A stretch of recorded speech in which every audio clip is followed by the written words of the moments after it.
Minsan nakakababa po ng self-esteem o ng tiwala sa sarili. Wala ba akong galing? No? Hindi ba sapat yung aking credentials o yung husay ko para sa trabaho? O kaya naman, yung kahit ginalingan mo na ng todo, yung tipong 101% mo na yung ibinigay mo, pero hindi ka pa rin ma-promote sa trabaho mo. Mas sumainyo ang Panginoon at sumaiyo rin ang mabuting balita ng Panginoon ayon kay San Lucas. Papuri sa iyo, Panginoon. Noong panahong iyon, nagtalo-talo ang mga alagad kung sino sa kanila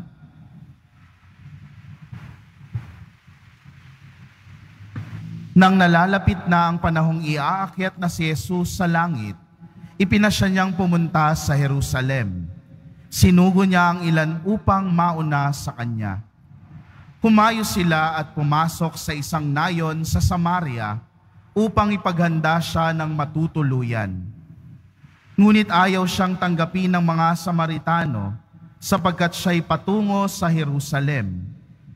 Nang makita ito ni Santiago at Juan ay kanilang sinabi, Panginoon, payag ba kayong magpababa kami ng apoy mula sa langit upang pugnawin sila? Ngunit bumaling siya at pinagsabihan sila, Hindi ninyo alam kung anong uri ng espiritu ang sumasa inyo. Sabi niya, sapagkat naparito ang anak ng tao, hindi upang ipahamak ang mga tao, kundi upang iligtas sila. At nagtungo sila sa ibang nayon. Mga kapatid, ang mabuting balita ng ating kaligtasan. Pinupuri ka namin, Panginoong Hesu Kristo. Magsiupo ang lahat. Isang pinagpalang hapon po sa ating lahat. Good afternoon. At sa mga kasama po natin sa ating live streaming sa iba't ibang social media platforms ng Quiapo Church, ang pagpapala ng Pong Jesus Nazareno ay sumainyo, nasaan mang dako kayo ng Pilipinas o saan man dako kayo ng mundo. Isa yata sa pinakamasakit na karanasan ng tao ay yung ma-reject ka. Ewan ko kung ako lang, pero hindi ba pagka hindi ka tinatanggap, lalo ng mga kakilala, kaibigan o kamag-anak mo mismo, nakakabigat ng kalooban, nakakasakit ng kalooban. Yung nag-apply ka, tapos sasabihin sa'yo, don't call us, we'll call you. Marami sa atin dito ngayon siguro ang pumunta sa Quiapo Church kasi pinagdarasal natin yung in-applyan nating trabaho. Pero marami ka nang natanggap na don't call us, we'll call you. Minsan nakakababa po ng self-esteem o ng tiwala sa sarili. Wala ba akong galing? No? Hindi ba sapat yung aking credentials o yung husay ko para sa trabaho?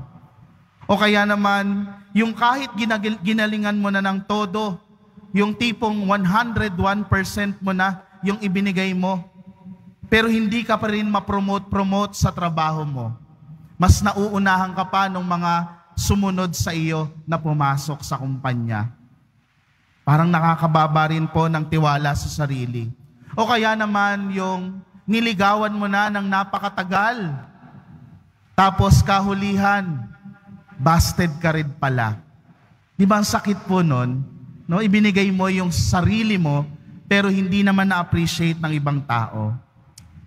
Hindi po ito malayo sa karanasan ng ating Panginoong Jesus sa ating ebanghelyo ngayon. Siya ay hindi tinanggap, siya ay nireject ng mga taga-Samaria, ng mga Samaritano. Sa kabila ng lahat ng kanyang ginawang pagtuturo, ginalingan na ni Jesus sa pagtuturo, nagpagaling pa nga ng mga may sakit, at bumuhay pa nga ng mga patay, pero hindi siya tinanggap sa bayan ng Samaria. Ano kaya ang pakiramdam ni Jesus? No? Pero nakakabilib pa rin po ang naging tugon ng ating Panginoong Jesus sa hindi pagtanggap ng mga Samaritano sa Kanya. Siya ay nanahimik at nagpatuloy sa buhay. Hindi katulad ng nangyari kay Santiago at kay San Juan, kanyang mga apostol. Parang sumama yata ang loob. At anong sabi? Lord, gusto mo? Paulanin na lang natin ang apoy dito para mawala na yung mga Samaritano na yan. Ayaw tayong tanggapin eh. Unang-una siguro, kung bakit ganito ang naging tugon ni Jesus, no? Sa hindi pagtanggap ng mga Samaritano, sapagkat una, dahil nauunawaan ni Jesus na matagal nang may hidwaan ang mga Hudyo at ang mga Samaritano. No? Old Testament pa lang, mahabang kwento na po ang hindi pagkakaunawaan ng mga Hudyo at ng mga Samaritano. Kaya nang marinig ng mga Samaritano, uy, pupunta yan ng Jerusalem. Alam nilang mga Hudyo, itong mga ito, si Jesus at ang kanyang mga kasama. Kaya nung sabi, hindi kayo pwede dito. Malinaw kay Jesus yun. Nauunawaan niya ang nakalipas at kasaysayan ng mga nangyari, kaya naging mahinahon ang kanyang pagtugon sa hindi pagtanggap. Tayo kasi minsan, yung pangunang bugso pa lang, yung pakiramdam mo pa lang, hindi ka na tinatanggap, nire-reject ka na. Minsan, nag-aalimpuyo na tayo sa galit. Tapos, worse dyan, hahanap ka pa ng kakampi. Ito namang mga kaibigan mo na nakikinig sa, oo nga, dapat yan, anuhan mo, patulan mo, dapat yan, bungangaan mo rin yan. Wala na. Hindi na maganda ang naging resulta. Hindi ba? No? Pero si Jesus, tinuturuan tayong maging mahinahon sa harap ng mga hindi pagtanggap sa buhay. Ikalawa siguro na kahit sina Santiago at Juan ay nagpadalos-dalos sa kanilang mga emosyon o dahil sa kanilang galit, hindi nagpadala si Jesus sapagkat tinuturuan niya na mahalagang aral ang mga ito. Hindi tama na gantihan ng masama ang mga gawaing masama sa iyo ng kapwa. No? Isang gusto natin yung gantihan, to get even. No, mabalikan, maging patas-patas o quits tayo. Kasi sinaktan mo ako, saktan kita. No? Minsan ganyan po ang nagiging ugali natin. Hindi tama na gantihan ng masama ang gawang masama. Sapagkat isipin ninyong maigi, ang masama, pag ginantihan ng masama, patuloy lang, na mangyayari. Hindi mapuputol yung gawaing masama. Maganda sa halimbawa ni Jesus ay yung nanahimik muna saglit at unawain ang sitwasyon. Yan din ang tinuturo sa atin ngayon. Lawakan natin yung ating pangunawa. Lawakan natin yung ating pag-intindi sa bawat sitwasyon, lalo na sa mga pagkakataon ng hindi pagtanggap sa atin. At marirealize natin sa huli, hindi naman pala tapos ang buhay doon. Kailangang kumilos, kailangang mag-move on. Kailangang magpatuloy ang buhay. Mga kapatid, normal lang ang makaramdam ng galit kapag ikaw ay hindi tinatanggap o nire-reject, lalo na alam mo na mabuti naman yung nais mo para sa kapwa mo. Sinong matutuwa pag ikaw ay nireject? Normal lang yan. No? Pakiramdam natin yan bilang tao. Pero hindi tama ang magbitiw ng masakit na salita or worse, ay manakit ng ating kapwa dahil nasaktan tayo.